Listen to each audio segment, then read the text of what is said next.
নিখাদ অন্তরের তাসা তাওবাতুন নাসুয়া মৌলানা রুমির মসনবী শরীফ কিস্তি 5 222। বিসমিল্লাহির রহমানির রহিম। তার নাম ছিল নাসু নাসু নাসু পুরুষ, অথচ দেখতে মেলো, চেহারায় মেলি অবয়ব, কথাবার্তায় নারী কণ্ঠে সুরেলা আমেজ। পুরুষত্ব লুকিয়ে কাজ নিয়েছিল মেয়েদের গোসলখানা হাম্মামে। স্নানকালে অভিজাত মেয়েদের শরীর ঘষে মেজে দিত চতুর হাতে।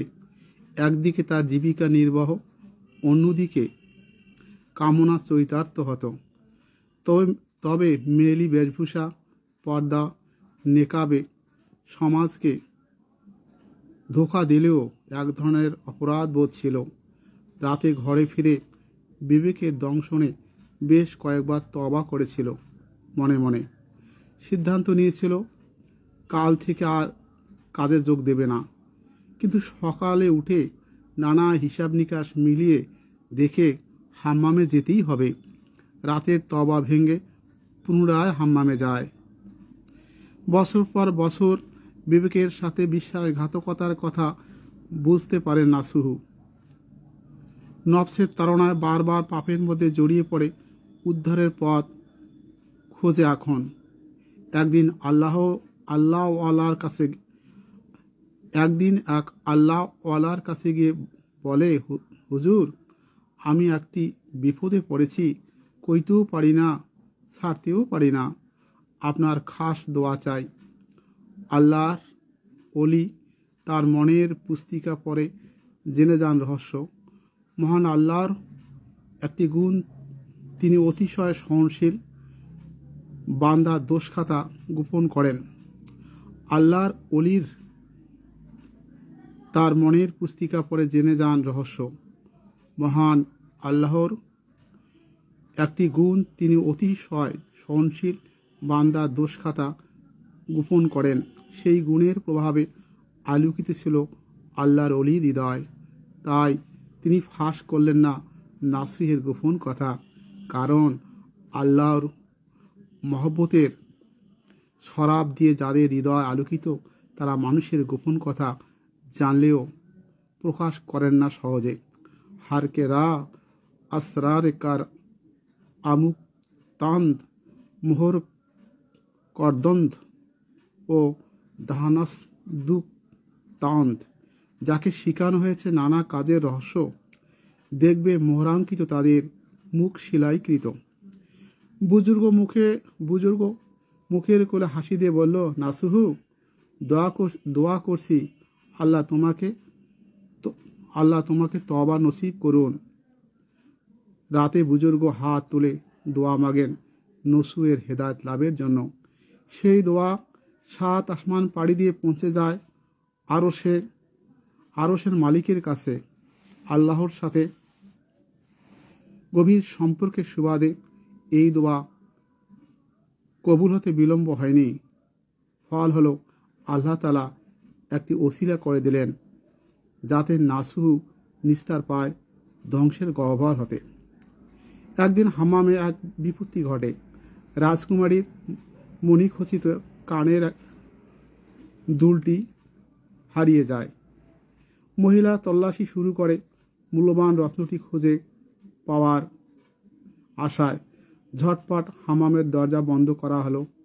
গোসল করতে আসা মহিলাদের জামা কাপড় তন্ন তন্ন করে দেখা হলো, কিন্তু কোথাও পাওয়া গেল না অমূল্য রত্নের দুল। শ্বাসশুদ্ধ ঘুমট পরিবেশ, সর্বত্র শুরু হলো দেহ তল্লাশি। এক একজনকে ডেকে বলা হয়, হা করো, কানের ভিতরে, নাকের ডগায় কিংবা শরীরের চিপায় লুকিয়ে রেখেছ কিনা দেখব। যাবে কোথায়? বুয়া বৃদ্ধ প্রত্যেককে উলঙ্গ করা হবে এক এক করে। সখীরা শুরু করলো দেহ তল্লাশি। নাসুর কলিজা শুকিয়ে কাঠ, ভয়ে জড়সড় আশ্রয় নিল নির্জন কোণায়। চেহারা হলুদা ভাব, লজ্জায় জবুথুবু এই জড়সড়ক এই বুঝি সামনে মৃত্যুর পরোয়ানা হাজির। নাসুহু নিরুপায় অসহায়, আজ আল্লাহ ছাড়া কারো আশ্রয় পাওয়ার আশা নেই।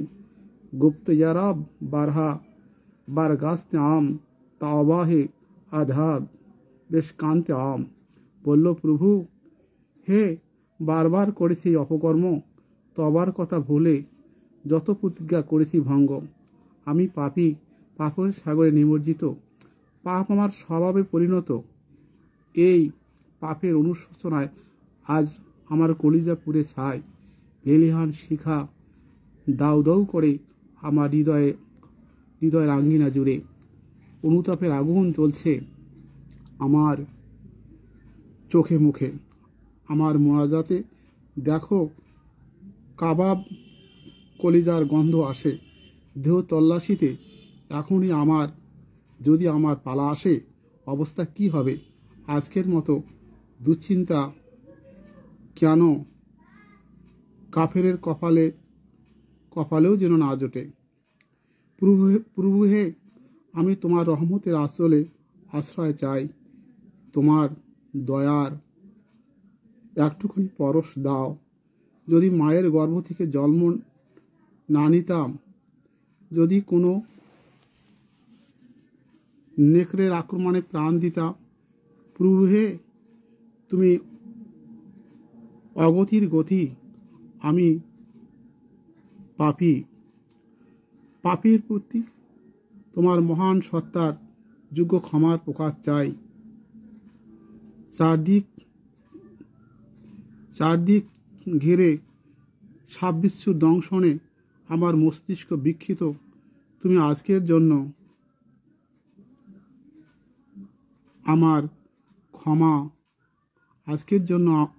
আমায় ক্ষমা করো। কথা দিলাম, ওয়াদা করছি, এই তবা আর ভঙ্গ করব না।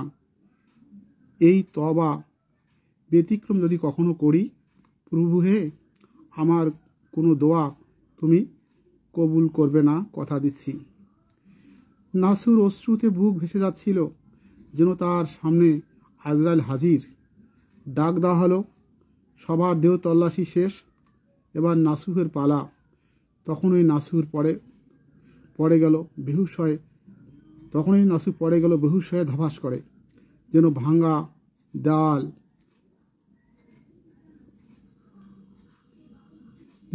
দেয়াল পড়ে গেল মাটিতে।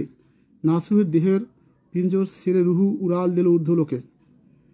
চোখের পলকে আল্লাহর সাথে সে রুহের মিলন হলো। বান্দা যখন নিজেকে ভুলে শুধু আল্লাহকে ডাকে, আল্লাহ তার প্রাণের পাখিকে আশ্রয় দেন আপন সন্নিধানে। সাধনার সাগরে অস্তিত্বের নৌকা যখন ভেঙে যায়, আল্লাহ রহমত এসে কুলে তোলে নেয় সে বান্দায়। নাসু আল্লাহকে দেখে দেখে বেহুশ হলো। ওদিকে রহমতের দরিয়ায় জোশ ও জোয়ার এলো।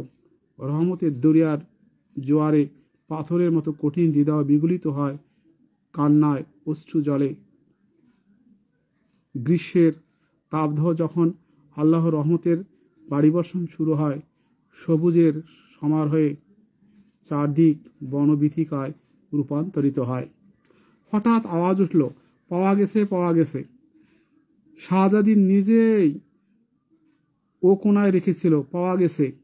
আনন্দে শোরগোল, হাততালির আওয়াজে নাসুহু বিহুশি উধাও। সে যেন জেগে উঠল ঘুমের কোল ছেড়ে। তার চোখের চাহনিতে শতদিনের প্রখর কিরণের বিচ্ছরণ। একে একে সবাই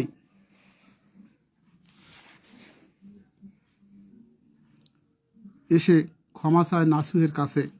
তোমাকে সন্দেহ করা বড় অন্যায় হয়েছে, মাফ করে দাও নাসুহু আমাদের।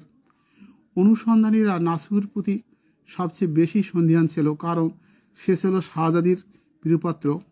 প্রথমেই তারা চেয়েছিল তাকে তল্লাশি করতে, কিন্তু শাহজাদির প্রিয়ভাজন হওয়ায় দেহ তল্লাশি বিলম্বিত করেছে। নাসু অন্য সখীদের বলল, আল্লাহর খাস দয়া ছিল এই গুণাগারের প্রতি। আমার সম্পর্কে তোমরা যা বলছো সে তুলনায় আমি অনেক অধম।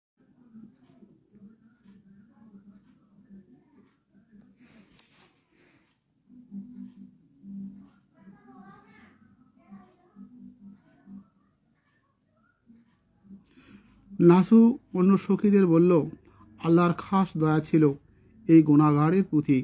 আমার সম্পর্কে তোমরা যা বলছো সে তুলনায় আমি অনেক অধম। তোমরা আমার সম্পর্কে তোমরা যা বলছো সে তুলনায় আমি অনেক অধম। তোমরা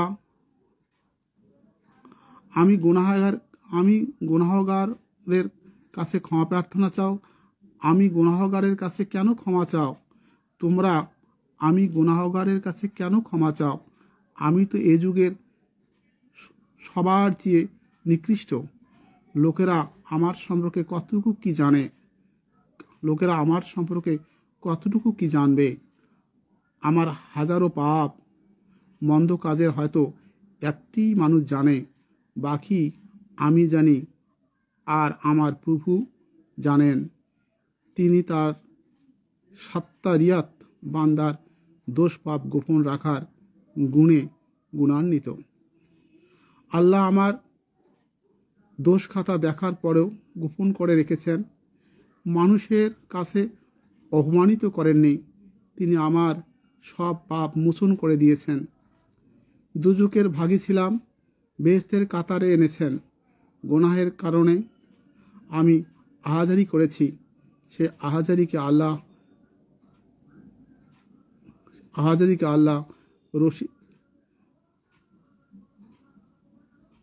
রশিতে পরিণত করেছেন। সেই রশি ফেলে দিলেন আল্লাহ আমার অস্তিত্বের গভীরে, কামনার কূপে। সেই কূপ থেকে তিনি আমাকে তুলে এনেছেন রুহের প্রফুল্লতার ময়দানে।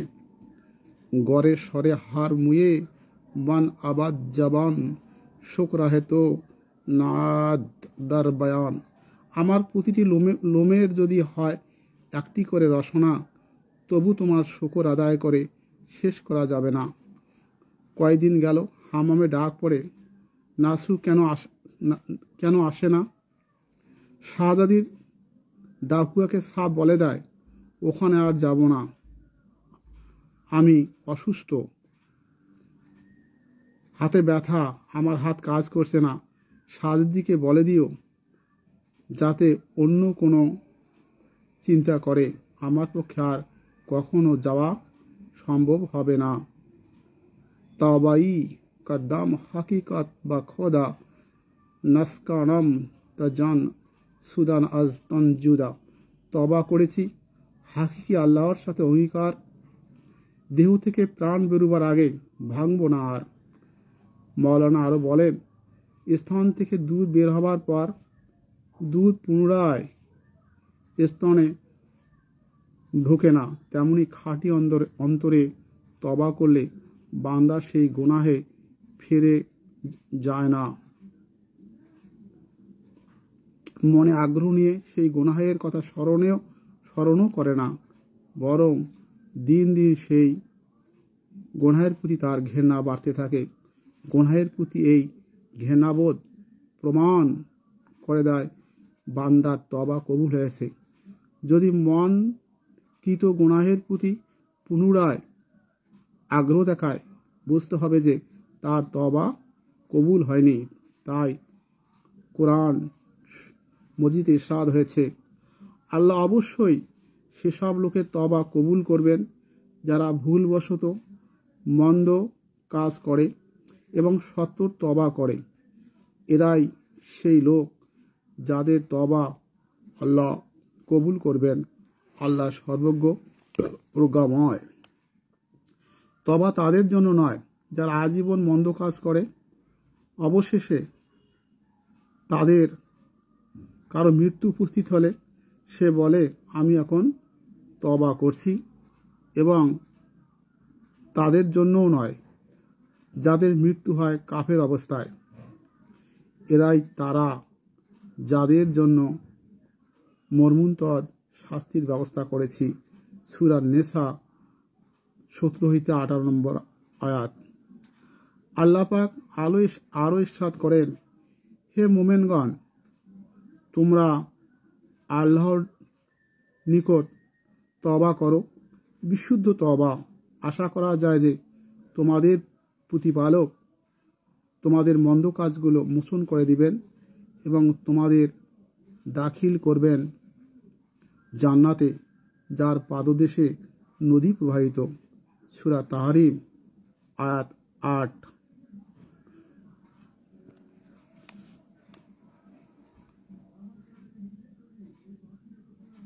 এটি ছিল জিহাদ অন্তরে তাওবাতুন নাসুহ সম্পর্কিত মাওলানা রুমির লেখা একটি প্রবন্ধ। সেখান থেকে অনুবাদ করেছেন ডক্টর মোহাম্মদ ঈসা সাঈদী।